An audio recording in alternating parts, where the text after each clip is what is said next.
So right now I'm here with the new Mr. Olympia. My very first question is, how did it feel to actually, placing first after so many years of competing to just like getting the final step, the final title? It felt great, man. It feels as if a long time coming, and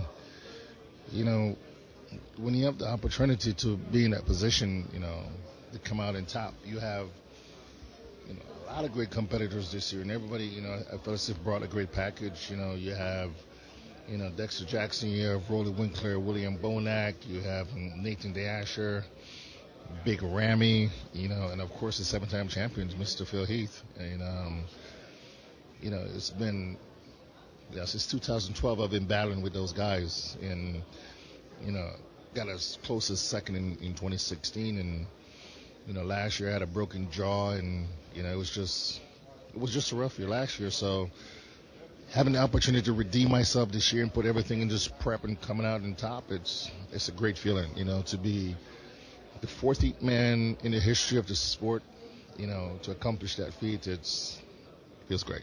I bet it feels amazing. And they say that it's a life-changing thing when you win the Mr. Olympia. How has your life actually changed since you win? I mean, you probably travel a lot more now, or I don't know, it just...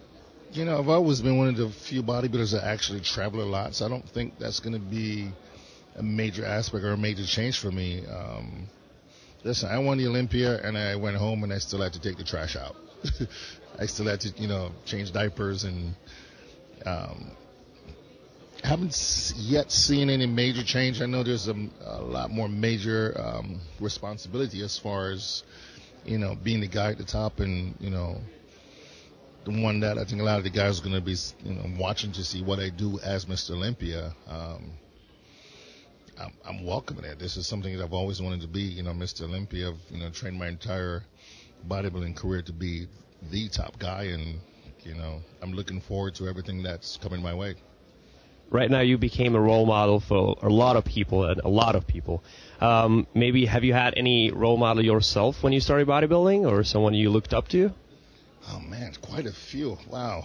Where do I start? I think the first time I actually thought about being a professional bodybuilder, the person that I've always wanted to emulate was Flex Wheeler, Sultan of Symmetry. I think everything you looked at them, everything is perfect. And, I admire the guys from the 90s, the Shawn, the Kevin Levrone. Kevin was living 30 minutes away from me in Maryland. And, of course, Flex Wheeler. And, throughout the years, I have the opportunity of learning a lot from, Jay Cutler. And, train and stayed at Ronnie Coleman home and learn how to actually train and be a bodybuilder and be about bodybuilding. So I've had a lot of guys that I've taken bits and pieces from, and applied to myself. And with the bodybuilding today, do you think it's going the right direction?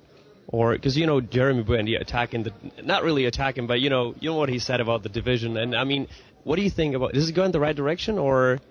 Listen, bodybuilding has been here before me, and it's going to be here well after me. I think bodybuilding is just going in a good direction, and especially present. I think there are a lot of guys now that admire the more aesthetic look, and because they feel as if it's a little bit more achievable. Bodybuilding is not going anywhere. We're going to be here for a while. Okay. My very last question: when you have a cheat meal, what is your meal to go that you cannot really be without? The good thing is I don't get cheat meals when I'm dieting. Okay, so what is your favorite cheat meal ever? Meal to go to is anything at the Cheesecake Factory. Okay, yeah, that sounds pretty. Cheesecake Factory, and there will be no diet. So any cheesecake and I'm good.